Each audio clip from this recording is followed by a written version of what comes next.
I want to thank you all for joining us. We're here with Trevor Finn, amazing man of God, Mm. entrepreneur, real estate investor, drives the bus, Mhm. father, husband, friend, all things. You're in for a treat. You're going to hear an amazing story, hear some things that Trevor's got going on and the things that he's setting up to get done.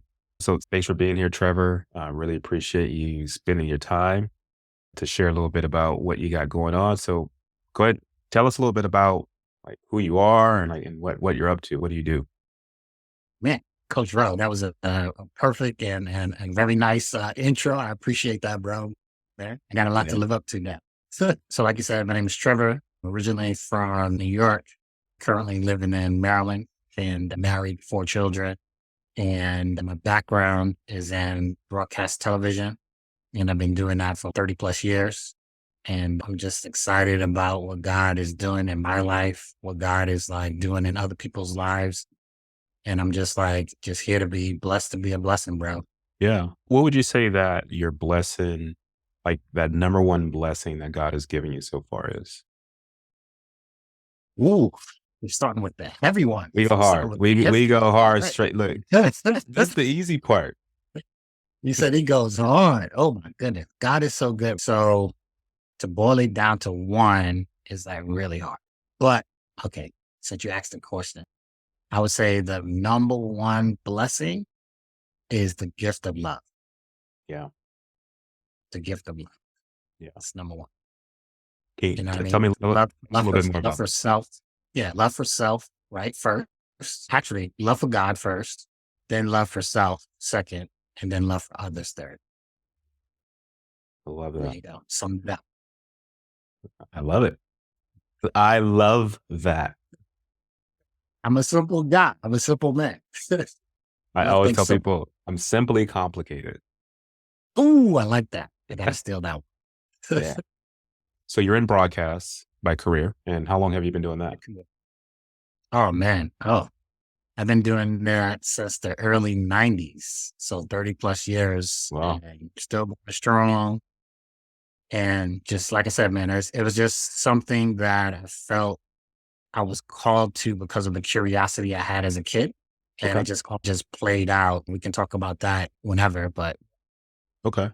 So yes, you grew up during the whole Spike Lee days, and yes, yeah, she's got so to, yeah, do the right thing. Yep, yep. yeah.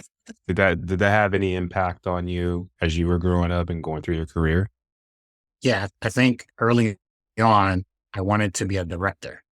And I wasn't sure if I wanted to do movies, but definitely music direct, right? With the stepping stone to using that as a stepping stone to maybe movies.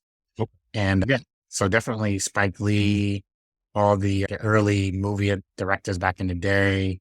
I'm trying to think like any other movie directors that I really like. But Spike Lee was definitely one of them for yeah. sure. About Gary Gray. Oh yes, F. Gary Gray. Yes, sir. Yep, yep, Yeah. yep, Yeah, I yep. remember when he did Waterfalls, the Waterfalls video. Mm. I was like Oh yes, I was yes. like, "Man, Yeah, I wanna be like him." yep, Cool. yep. So Exactly. at what age did you decide that you wanted to be a director, a movie director?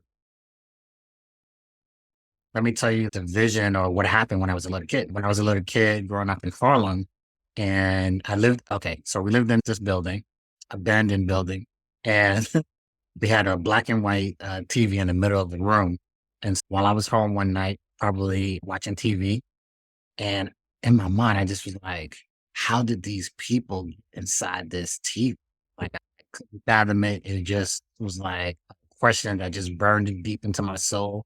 And I just got up and I just see myself walking and just imagine like a 5 or 6 year old in his little, his pajama, his Spider-Man or Batman pajamas that we used to wear back in the day. This is back in the 70s. I go to the TV and I'm looking at it and then I walk around it and I see that bright light coming out the back of it and all that heat coming out of the back of it. And I'm just like, these people get in here. I'm like, what? And from there, that just sparked a curiosity, which led me to go to school, go to a community college and shout out to Burr Manhattan Community College. Best the best community college in the States to me.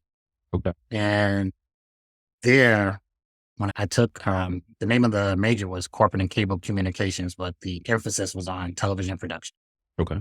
And as I started going through my production classes, that's when my professors, started noticing you would be a good director. And people usually see something in you before you see it. Sure. Yeah. So yeah, so one of my professors called it out, and she tried to nurture it, and she did. She nurtured it, and Yeah. she always, every time we had a directing project, she was like, "Trevor, I want you to come direct." And the thing about me was that we used to have, so you have the technical director, you have the director, you have the associate director, and then you have your audio person. And we all had chairs and everything like that. So when I go to direct, I could never sit down because I was just so into it, bro. I was just so into it. I was like, push the chair, get the chair out the way. Yeah. I'm Yeah. standing up. I'm like, ready, camera one, take one, Yeah. ready Yeah. two, take two. I was just like all in it, bro. I was so excited. I like watching those. So on YouTube, there's a lot of videos of church TDs. What Oh, TDs right. like technical director, right? And they're just like they're up there dancing during worship, and it's Yeah, ready yeah. to take two. That's, Yep. that's what I envision as when you're talking. Yeah. That's what I see Trevor doing. Yeah. That was me. I'm a flow person. So Yeah. I feel things and I just gotta express it. So I'm very handsy. My wife would tell me, babe, put your hand down, sit up properly, calm down. Yeah. No, but I'm a flow person. That's me. That's me. Yeah. So, what did your professor see in you that you didn't see at that time? I think looking back at it, I think the attention to detail, I think being able to connect with all different types of people, you know what I mean? Being that type of person where people would ask me questions, Sure. you know what I mean? And then just trying to give them a good answer, give them good advice. And I think she just saw it. And I wasn't afraid like to say, hey, who wants to direct this week? You know Yeah. what I mean? And then calling on volunteers. Nobody wants to volunteer. And then it's like looking around, and I do it. You know what I mean? Even though I was Sure. scared, but Sure. then, but then I felt like this was something that I was meant to do. You know Yeah. what I mean? So eventually I was like, okay, nobody did it. Okay, I'll do it. Okay. Yeah. And when did you realize that now I'm sure you've stepped into that power of being a director and you're more confident now? Like at what point did you shift from like the being scared to who you are now?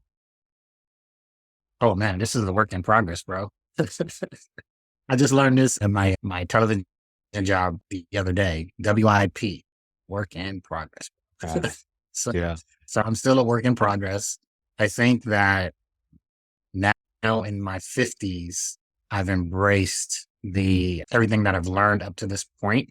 And I think that just gives me the confidence based on God's word, based on what I've done to this point, based on how I've helped other people to this point. And I think it's just a culmination of those things. Okay.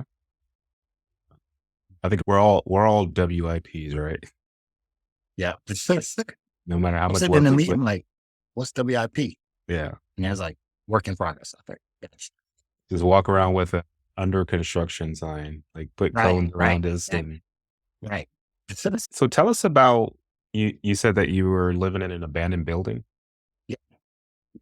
So growing up in the 70s in Harlem, I tell people now, if you see how Ukraine looks, that's how Harlem looked back Mm, in the 70s.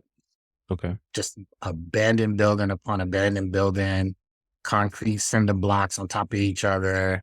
We would play on these concrete blocks, or we play in the street, abandoned cars, all the alleyways to cut from one block to the other. It's Yeah. just like overgrown forests and all kind of stuff in those alleyways. Right. That's how it looked. And so the building that I grew up on, it didn't start out abandoned, but I don't know what happened, but eventually the city came or whatever, and they put like a metal sheet over the front door of the building. And they were like, everybody got to get out. And we didn't have us plus a couple of other people didn't have a place to go. So we just stayed. And then we had this handyman on the block, Mr. Woody. And he looked, if you think of the Toy Story Woody, Okay. a version of that. He wore the cowboy hat, the boots, everything, bro, back in the 70s. And he used to fix the boiler. And I remember going down in the basement with him, and he showed me how he would shovel the coal into the boiler or whatever that was. And he used to always come out of there with the black soot all on his arms and hands and on his face and everything like that. And he kept the heat in the winter, and the water was running every once in a while. We used to have to go to the hydrant to Okay. get the water sometimes when it didn't work, and then we Okay. have to boil it. So, yo, bro, it was a difficult upbringing, but like I tell people today, I'm so thankful for all the struggles that I went through because they made me who I am today. So Yeah. I'm very thankful and very grateful, and I'm good right How so? Tell us a little bit more about how that experience shaped you as a young boy and into an adult. now. Okay. So, of course, like when you're in a struggle, you're fearful, you don't have any confidence, you wish that you could just make a wish and then everything would turn to a rosy picture for you. Yeah. So when you're going through it, you feel all of these feelings and have all these thoughts. So going through it, I didn't understand it. But now that I look back at it, I think that going through struggle and then being able to, it allows you to adapt.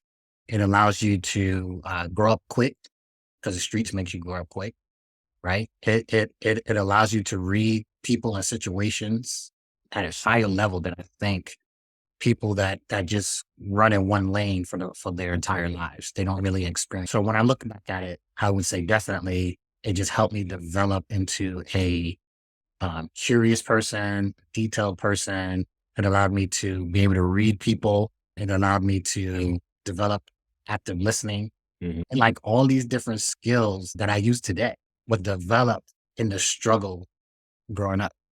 Would you say, and I'm just gonna just throw it out there. I think a lot of people that grow up in those types of environments, Mhm. they develop what we would call nowadays like hypervigilance, Mm. like a Yeah. hypervigilant like awareness of their Yeah. surroundings. Was that something that you experienced?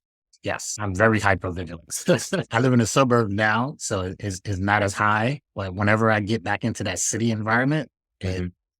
it goes right back up, bro. Yeah. It's like the antennas rise, and it's just what's going on, who's over there, who's looking, who's dressed a certain way, like why you got on a trench coat in the summertime, what's going on? You know what I mean? You're Yeah. Yeah. always like looking, always looking, bro. Yeah.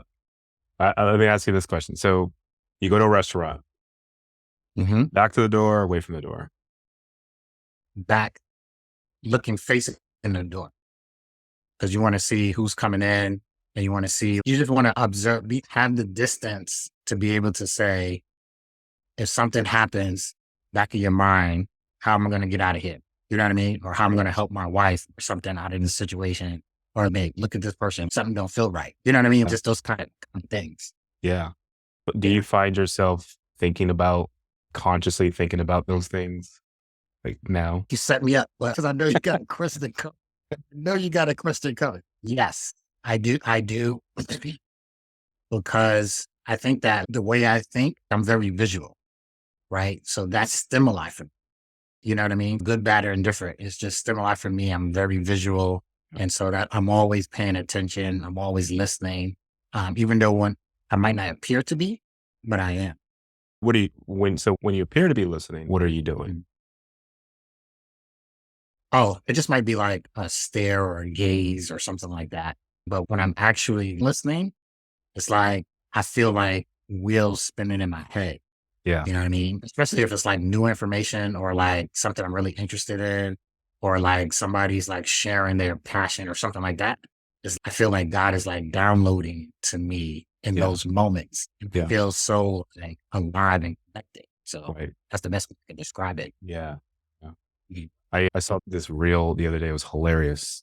Mhm. And it was a couple and they were in Mexico and the husband, so they were walking on the beach and the wife was like singing, "Da, da, Mhm. da," and the guy's, "Okay, there's no cartel here, and there's 30 feet from it." Like, he's calculating, like, the exit, what are the threats around him and stuff, and So it's interesting how, especially as men, and especially as men, like black men that grew up Mhm, in that mhm, environment, how mhm, hyper vigilant we are. And mhm.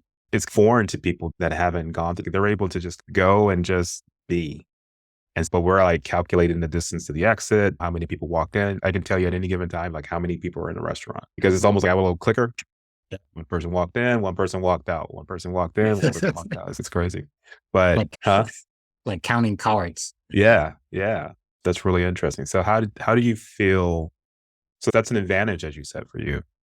Yeah, I guess I think so. I think so. Yeah. What would you 'Cause I say? can turn it on and turn it off, you know what I mean?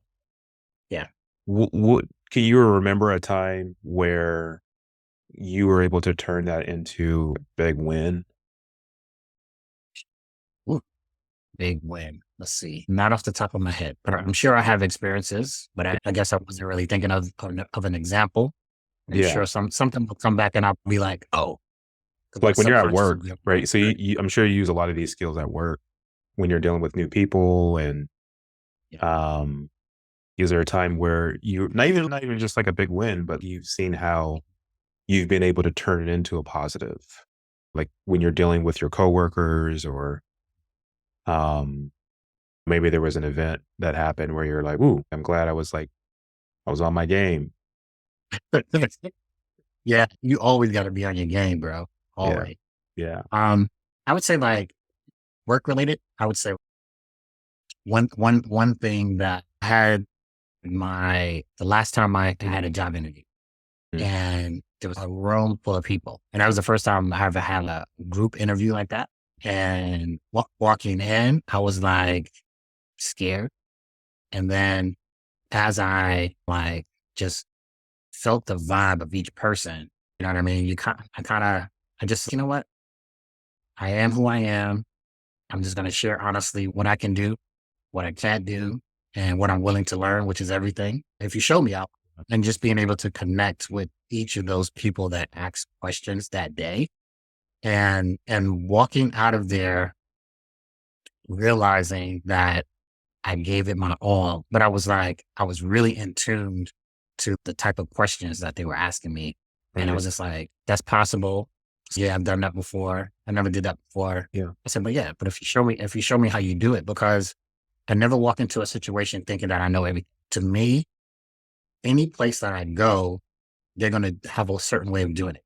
mm, How I did it previously really doesn't matter except for just giving me some type of experience right, because you're going to show me how you want it done right, your way. And so to me, some of those questions is, yeah, okay, just show me how you do it. And then I'll learn how to do it. And to me, like training is not an event, it's a process. So I've come through a whole bunch of companies where they would be like, oh, here's how you do this. Boom. Okay, you're trained. I'm like, nah, that's not training, bro. I'm like, that's not training. Training is a process. That's like a step. It. The process ends when the person who's being trained feels confident enough that they can do the thing themselves. And then the questions start to level off because now they're like, okay, I get it. I put in my reps. Okay, I get it. Okay, yeah, yeah. And then that to me, that's when training is over. So the trainee is going to tell you based on their actions if the training is over. You know what I love mean? And I that. think that's why people vibe with me because I'm like, bro, no question is a no question. If you don't understand it, then I have to find a way to explain it in a way that you. Right, yeah, So that's what I'm saying. That's my. that's awesome, man. I love that. I like when the Yes. trainee says the training is over, because we always think about when we go into situations like a new job and they have their training program all laid out, and we go through it and we're like, Yeah, I think I got it." But and they're like, "All right, let's go." They throw Yeah. you in. Yeah. Or point you back to a document, Yeah, the SOP. And I'm like, SOPs are written from the perspective of the writer. This is what I've learned, right? But not from the perspective of the user. right.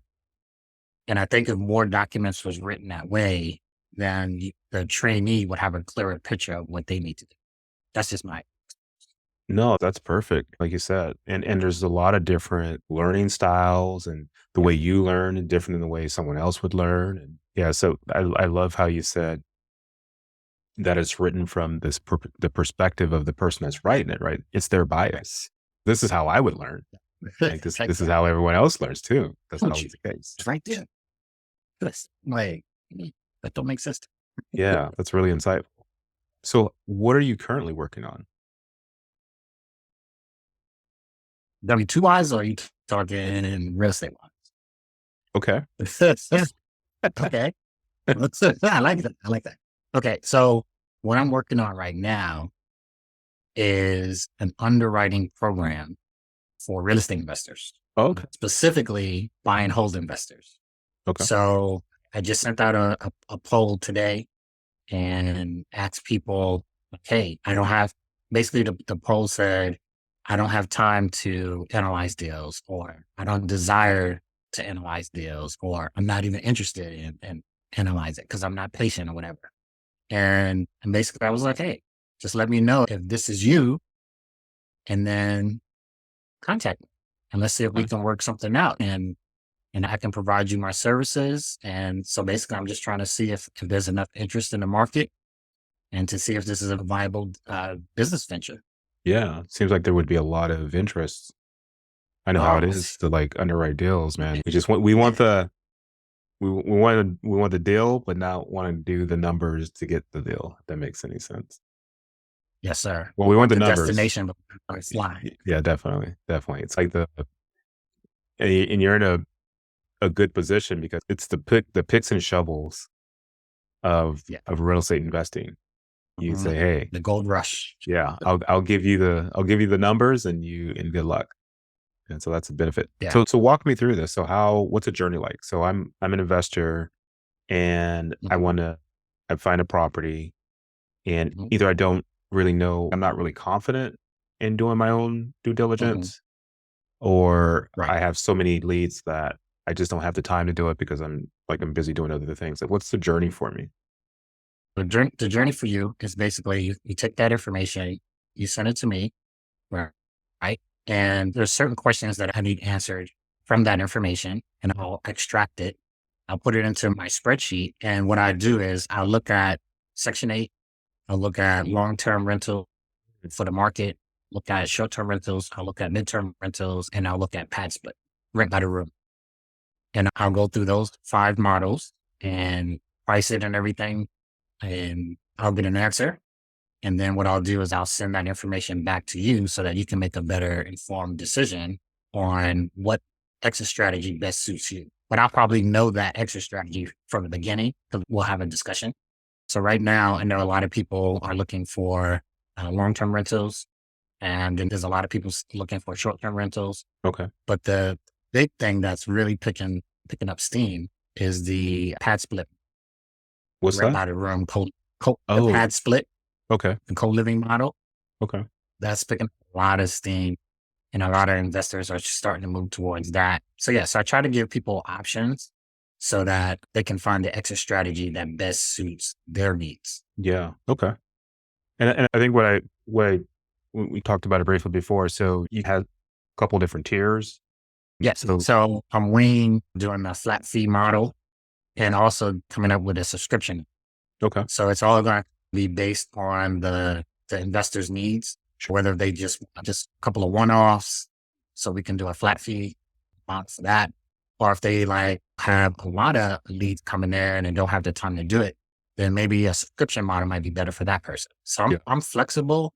I just want to be able to partner up with investors that's doing deals, Mhm. and also too, it increases my deal flow as well, working with somebody that is looking to invest in these different types of products. Yeah.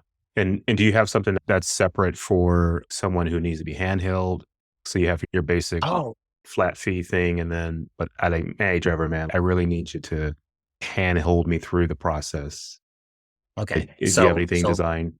yes. So for that person that needs some hand holding, uh, I'm going to come up with a video course Okay. so they can watch that video recording and they can go step by step at their own pace, like a self study type of pace.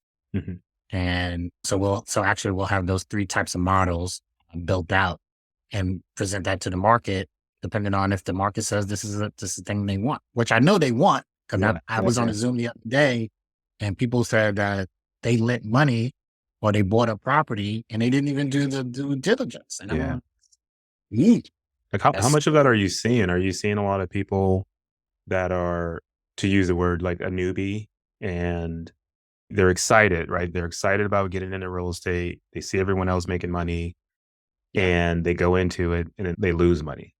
What are you yeah, seeing a lot of that? yes." Yeah. I'm definitely hearing a lot of that, being very active in my community and just talking to different people. It seems like to me, it's a fear of missing out. You have that component going on. Yeah. And then you also have the component of, as I would say, like a real estate agent only focusing on the commission. You know what I mean? Like people just focusing on the payoff and not the actual process to get to the payoff. That's what I'm seeing a lot.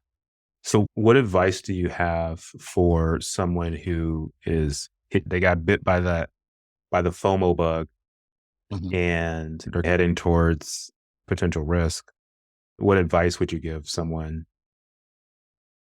Okay. Basically, my advice would be this, like, don't chase the deal.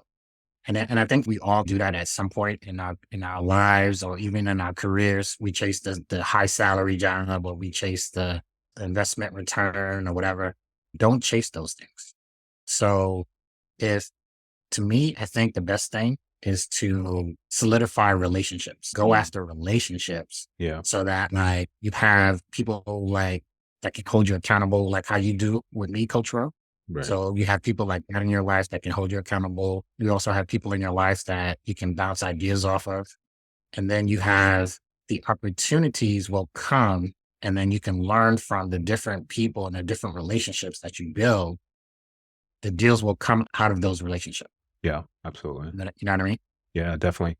I will say that this is one thing that I've always recognized about you is that you have a very high relational intelligence. I appreciate Like you're really good at building relationships. it. Mhm. And so I remember when I first met you, I was like, man, like this guy, like people like Trevor this, Trevor that. I was like, who is Trevor? And it was funny because I didn't even know you just had an avatar. And Yeah. and I was just like, who is this dude? And I think I reached out because I was just wanting to just to connect with I was working on my relationship intelligence or Mhm. relational intelligence. And so then I got to talk to you, get to know you more. And I definitely see your sincerity. You're very genuine. And I can see why people are drawn to you. And so it's something that I aspire to have just to have that kind of that energy that you have. And so one, I wanted to recognize you for that and to just continue to do that.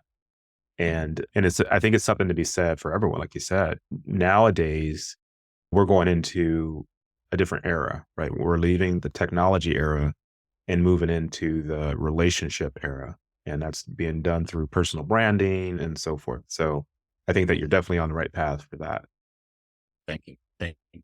Appreciate you, bro. And I'll say this, that, excuse me, that relational IQ came from when I was younger, the Yep. streets of New York, right? Yeah. So sitting around, I've the best time growing up, I would say the best time is like when all my cousins, basically, we all lived in the same building. So we could just go to one apartment to the other. We all playing, whatever. We could go out in the street and go play.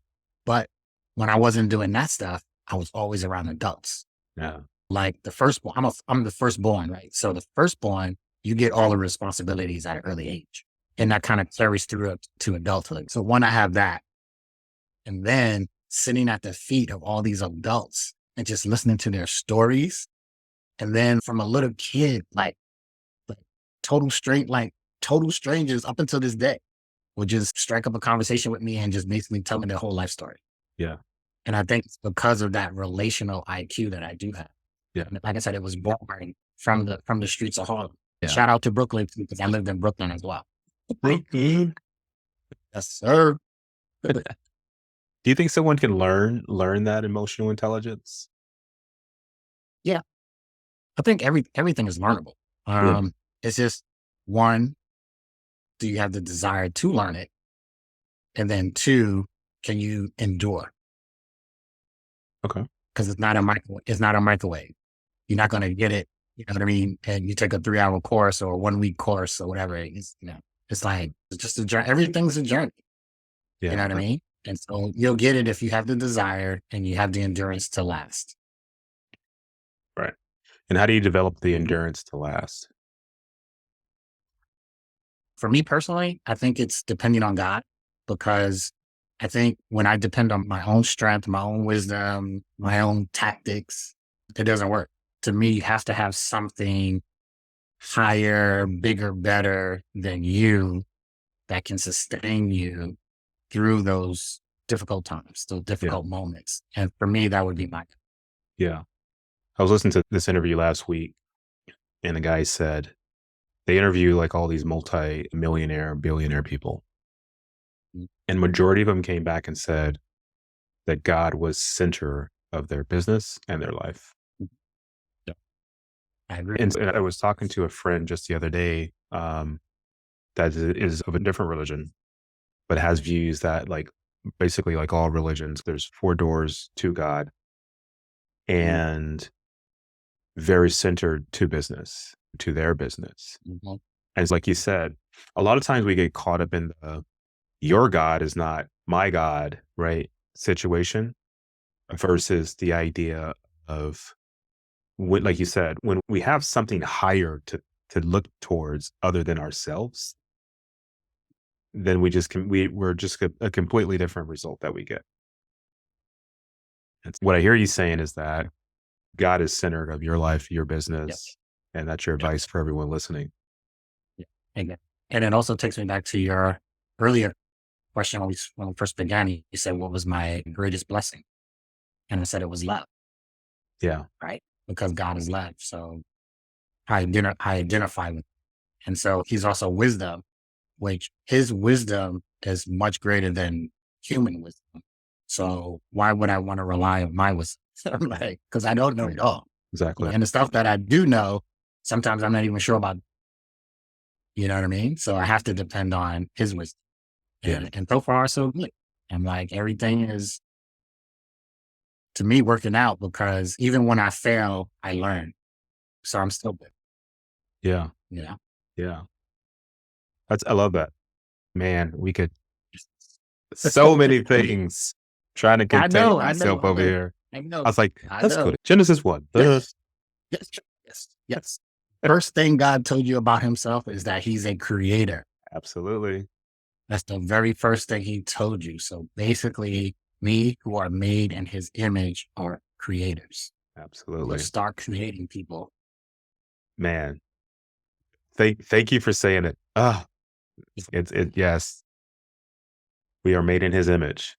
And yeah, Yeah. go out and I had to recently adopt that because I was No, fighting. that. I was trying to do it myself. Oh no, I got this. Like I Mhm. went to school. I'm educated. I can like I got this. The idea of I created things, but I didn't create the things that I didn't partner with God. I think that's the realization that I had is my business partner wasn't God. He wasn't on my board of advisors. He wasn't like he was just Mhm. like completely separate Just from the things that I did.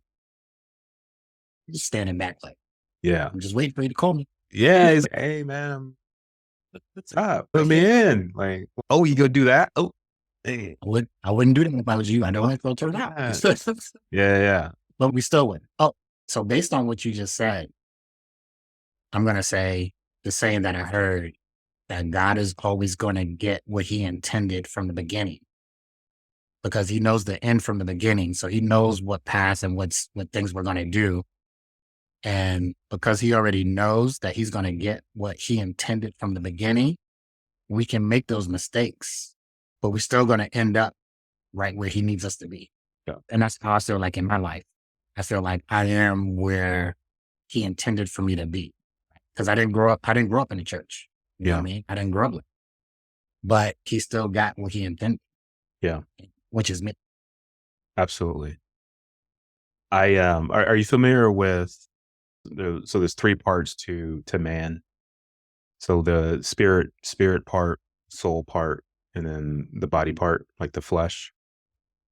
Yes. And so for us to resonate with something means that it would have already had to be there. We would have had to already know it. And so when we identify with I am, which was, another one of God's names, when we think about who God is a creator, as you said. He's omnipotent, he's omnipresent, he's courageous, he's confident, he's all these things. And then we turn around in our flesh Mhm. and say, I am anxious, I am unworthy, I am all these things. One, which is I am, right? You're attaching these negative things to his name, which was back in the Hebrew Mhm. days was a no. Yeah. And so when we start to see ourselves through I am confident, I am creative, I am all these things, we start to connect with God through our spirit man Mhm. because he already knew those things. Yes. Yes. Like you just said, like we already knew those things because that image that we are made of in his likeness already knows all the wisdom that Eve would have obtained through eating from the tree of good and evil. Mhm. She Right. already had it. Mhm. Oh, I digress. I Yeah. didn't, man. Like I said, No, I'm like a horse in the share, stable. Like, brother. let's get me Share, started. brother. Share. You know how we do. I love our conversations. I love Yeah. it. No, this is so good. So wise. So back to so you're working on, so you got a lot of things going on with helping investors basically level up, a Yeah. lot of wisdom, a lot of life lessons that you bring to the table. And you got a lot of different tiers and stuff like that. So what else do people need to know about if they're struggling? Do you work with like all ranges of investors? Is it just people that are established, people that are beginners? I think the service is probably best suited for beginners, but I'm not opposed to working with like experienced investors as well. Okay. Um, so I'm open to working with whoever wants to work with me. You know what I mean? Because this reminds me of the Bible story, right? So Jesus said, those that you gave me, right, I did not lose."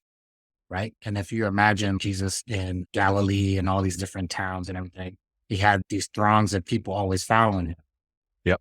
But he said, I did not lose those you gave me. And he was speaking specifically of the 11 disciples. So out of all those people, he did not lose who God gave. So I just want to work with people who God has given me. I want to work with you guys. And it doesn't need to be a whole bunch of people. It might only be 11 people. It might only be 5 people. Yeah. But the quality and the things that's going to be birthed out of that is going to be amazing. Yeah. Definitely. Definitely. You're on a Stay push. on that You're trail. on a push to, which is it's so ironic. And I can tell you kind of later, but Okay. there's something to be said. I'm gonna open a loop for everyone else too. They're like, what is he gonna tell them? But there's something to be said about getting your first, I would say 12, right? So it's like Mhm. getting your first 12, like 12 is the number of completeness, the twelve apostles. And you get your first core group to build on, just like Jesus did. And from there Mhm. it just took off. Yeah. So I'm gonna challenge you here, Uh-oh. if it's okay. Like I'm gonna challenge you. Okay. And I'm gonna I know, challenge I know everyone else it's that's for my listening. benefit to Huh?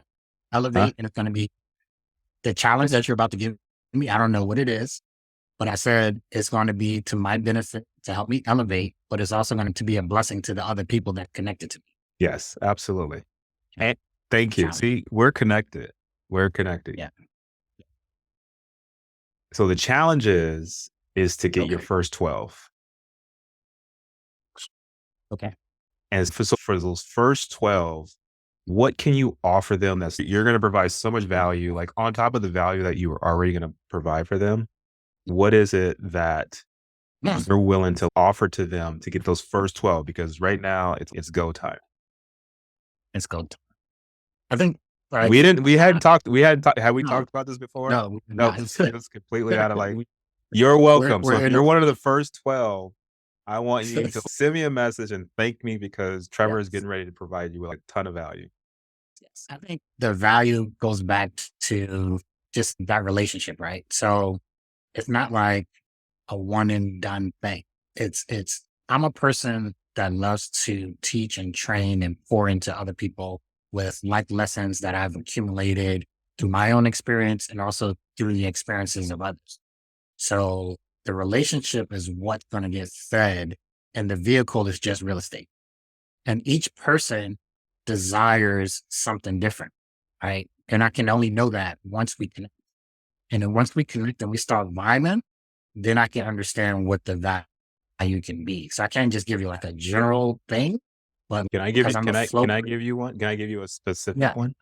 all day long. Because Yes, I want sir. a deal. Okay. You want a deal. Investors want deals. We want to like know Yes. that we're like we're gonna get a return on our investment. So would you Hmm. be willing to, and I Okay. know you would because you're a good I'm guy, setting you up. got a good heart, and it's Yes. line with what you just said. For the first 12 people that sign up for your program, Hmm. you're gonna give them a special private Zoom call session Hmm. where you walk them through the art of underwriting, Hmm. or you're gonna coach them, like what something, like what's going on? Okay. Yeah. Yeah. No doubt. No doubt. I can definitely do either the group of 12 coaching where everybody can just look over my shoulder and we can all just do it together, or we can do the one-on-one. Can definitely do that. Yes, sir. I can definitely Love do it. that. So you get the group and the one-on-one? Is that what I just heard? Yeah, yes, that's what you heard. That's what you Man, heard. he's what did I just sign up for? Yeah. Listen, only for the first 12. And yes, let's do that. Let's Okay. do that. Okay. So Yes, sir. so what needs to happen? How do they reach out to you? How do they sign up? What's next steps? So we'll check out my Instagram at Trevor the Creative Guy.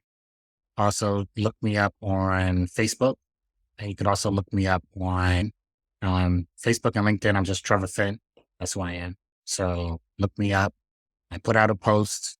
You'll see that post and just reach out to me. Okay.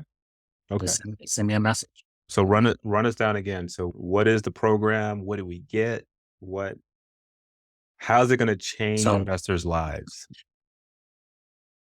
I think it's just going to make you more diligent, more prepared. And the program is basically an underwriting program where you tell me what type of exit strategy you have amongst those choices that I have for a buy and hold person: long-term rental, short-term rental, mid-term rental, Section 8, and on pad split, rent by the room. Okay. You decide what your exit strategy is going to be. You locate the property, and I will walk you through how I have learned to underwrite from another person, from other people, and walk you through that. And then it's just going to give you, it's not going to be an emotional decision, right? You're going to be able to just look at the numbers and decide, is this something that I want to pursue based on what the numbers are telling me? Or is this something that I should pass on? And basically, you're just going to walk away from that interaction with me, just understanding that, hey, I feel that I'm building my confidence. I'm putting in my reps Right. to understand what a deal looks like and to be able to tell the difference between a good deal and a bad. Okay. And we'll remove the emotions. And for the first 12 people, we will do a group coaching session. And then for those 12 people, I will do a one-on-one as well. Love it. Yes, What about yes. prices? We got prices in set yet? We get a discount as the first 12? What's I'm pushing for you The guys. I'm prices, pushing. he's pushing. I have some thoughts. Right now, I am looking to identify if the demand is there and not just lip service. Because a lot of people say they want something, but Okay. then they don't put forth the effort, they don't put forth the action to do it. I do have pricing in mind, but I do want to understand the market and to see if the demand is there. Okay. And so what about action takers? Yeah. So because you're not worried about like tire kickers, because tire kickers are always going to be tire kickers. So if you're a tire kicker, don't even reach out. But Just go kick tires. Don't even worry about it. go kick those firestones. Yeah. Go. Costco got a ton of tires. Walmart got tires. Who else got tires? Everyone. Got tires. Yeah. If you can't find any of those stores in your area, go outside. There's a whole row full of cars. Go kick those tires. So for Exactly. the people that are ready to take action, that they know they have a problem, right? They know that they've been sitting on the sideline and they want to do a deal, but in their mind, they're telling themselves that they don't know if it's a good deal or not. And let me ask you this question real quick, because this is something I hear a lot. Okay. Deal, like the word deal. How do you define deal? Okay. So in my thinking and in my experience, it would be defined by, does the deal cash flow positively? Right. And then you can attach a dollar amount to that if you like. And then so to me, that would be like maybe my number one. Some other people depend on the cash on cash return and they use 10% as the standard. So people do that. But to me, I would just say plainly, simply, just by looking at the numbers, does this property cash flow in the exit strategy that I'm trying to use? Mhm. It's plain and simple. So everything before that is a lead. Yes. So Yes. So it's not a deal. it becomes a deal when it passes your criteria. Is that what I'm understanding? Yes. Yes. Okay. Okay. Yes. But since For all everybody you new is people, don't say you yes. got a deal if it don't cash flow. So If it it's don't meet Trevor's criteria, it's not a deal. It's a lead. semantics. So Yes. people in our community call everything a deal, but it's actually a lead first. And then it has to be quantified as a deal Yeah. based on certain metrics. Yeah. I see it a lot. I see, Yeah. "Hey, I got Yeah. this deal. I got this Yeah. deal off Craigslist." Like, great. What's the other site? I can't think of what the name of it is right now. I was trying to think of it yesterday. LoopNet came to me now. Loop. Oh man, I haven't been on LoopNet in Yeah, years. LoopNet. Loop. A lot of I people are think like, "Oh, Crixie took man, over for Loop. Yeah. all these deals on LoopNet." I'm like, "If you know anything They about wouldn't be LoopNet, on there for deals. slim pickings of deals in LoopNet." People would have gobbled them up if they were deals. Exactly, yes, and that's a good point. Are you seeing, so if it's a deal, is it gonna be, like, out in plain sight? Or I wanna rephrase that. So, the probability of a deal being out in plain sight is rare, Yeah. and so usually someone screwed up. Someone, either the listing agent screwed up or the person selling it screwed up, but deals aren't usually hanging out in plain sight. And I'll ask you Yeah. that question. So, well, I led you a little bit on that one, but That's it. as far as like deals being on the Mhm. MLS, do you Few and think? far between. I think like 98% of the things that I underwrite are not deals. And so the way I have my business structured is that I get wholesalers to send me deals. What's I see? I said the word deals because I'm just so used to the community saying it. So the wholesalers send me leads and then I underwrite them. And like I said, 98% of them don't cash flow as a long-term rental. And I probably would say another 95% of them don't cash flow as a short-term rental or a Yeah. mid-term rental. And if somebody comes to me and their exit strategy is one of those five that I mentioned already, and they say to me, "What the benefit that I really want is a tax benefit," then anything could be a deal then, basically. Because if you're Yeah. just looking for tax benefits, then you don't really care about the cash flow and the cash on cash return or anything. So Right. if you're one of those people, come holler at your boy and I will underwrite for you. And if you're one of the 12, you get the group coach and you get the one-on-one coaching. But if Man, not, we still work together. that's a skill. You know Yeah. what I like about, like, one of the big benefits that you just mentioned is, so I come to you with a lead and you're going to do the work to try to make it a deal. Because, for instance, if I don't know about midterm rentals, for instance, you'll look at it and say, "Hey, like, this doesn't cash flow as a long-term rental, but as a short-term rental or a midterm rental, or let's say you did this, Mhm. now it's a deal." And so if you're new, or even if you're like a veteran, right? Mm. You're used to doing things a certain way and not thinking outside the box. You can convert a lot more leads into deals. True. True. So that's a huge benefit to what you're doing. And I don't think a lot of people are doing that. They're just going, I don't, one, I haven't really heard of anyone who's like doing what you're doing. That's just Oh, me. And two, I know that it's like, it's needed because like you said, people are like losing money like left and right, especially in this market. So you yeah. definitely want to partner with someone that is trustworthy and knows what they're doing, what they're talking about, so that you don't find yourself in a bad situation. And then two, just being able to partner and leverage someone with that expertise to help turn leads into deals that's invaluable. Like like people should be throwing money at you right now. This is I'm sorry, I I'm sorry. appreciate you. We're I appreciate you. And I'm going to say the disclaimer, I am not giving you investment advice. I am not an attorney. I am not a CPA. I'm not a title company or closing attorney. there you go. I There also you am go. none of those things, and I'm not giving you financial advice, and I'm not giving you any advice. As a matter of fact, you shouldn't do this, and you should just go out and kick tires.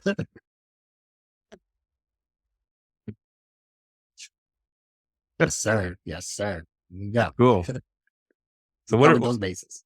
yeah, all those things. So Yeah. final thoughts. Like, what do you want to leave people with?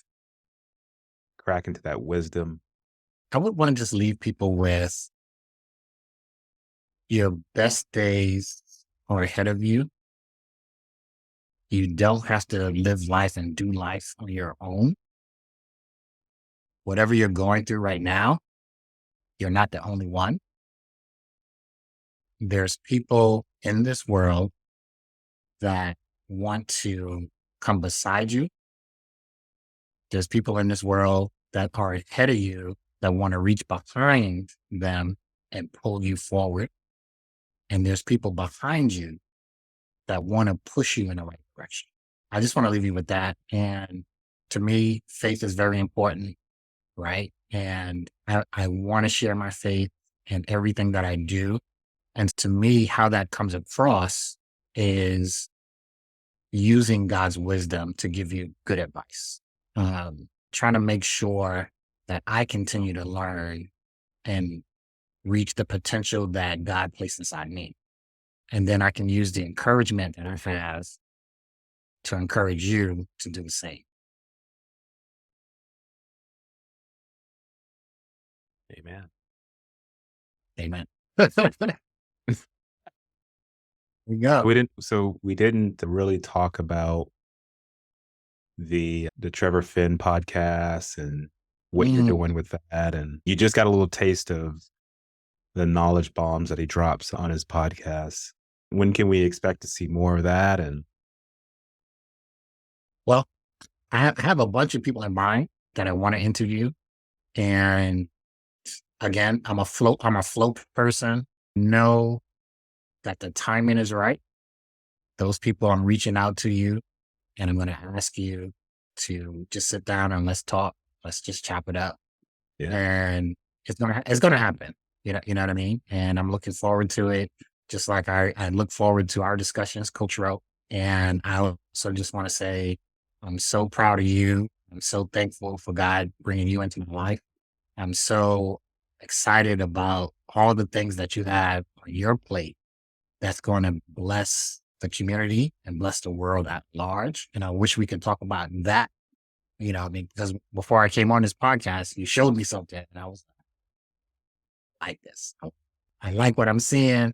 And when you reveal it to everybody, you guys got to go and follow this man and connect with this man and work with this man because this is a mighty man of God too. another open loop. Thank you for those kind words. Yes, sir. Yes, sir. Well, that's awesome. Again, so just to wrap, reach out to Trevor on his social media. I'm sure that somewhere around this video is going to be his handles Yep. and website. And if you're looking to stop being stuck with your real estate goals and you want some help doing your underwriting, if you need some help, just chopping it up, like you said. He's looking for people to come on his podcast and just have a similar conversation to this. I've been on on his podcast before. It's very casual. This is how we do it. And this is so I had been working on doing my podcast and I'm honored to have Trevor here No, because he just makes people feel like comfortable. And I'm like, all right, like I'm gonna roll into the flow, the Trevor flow, right? We just go flow together. And it works. I'm blessed to know you, blessed to have you in my life. I appreciate you. And just continue to just go out there and bless people the way that you are and continue to share the word of God and just keep doing what you do. Be a thank blessing. you. God All bless right. you. Same Thank and you all likewise. for watching. I'm sorry, go ahead. Likewise to you too, my brother. Absolutely. Thank you. Thank you all Mhm. for watching. Follow Trevor. First 12. Man, he put out a great offer for you guys. Go out there and take advantage of it. Don't take advantage, bad advantage, but take them up on the Awesome. opportunity. Yes, we gotta choose our words No, very carefully, like yes, nowadays. It just didn't yes, sound right. But yes. definitely reach out to Trevor and he can help you get in the flow. I like that. He'll help you get in the flow. All right, Mhm. thanks for watching. Take care. Thank you. Peace.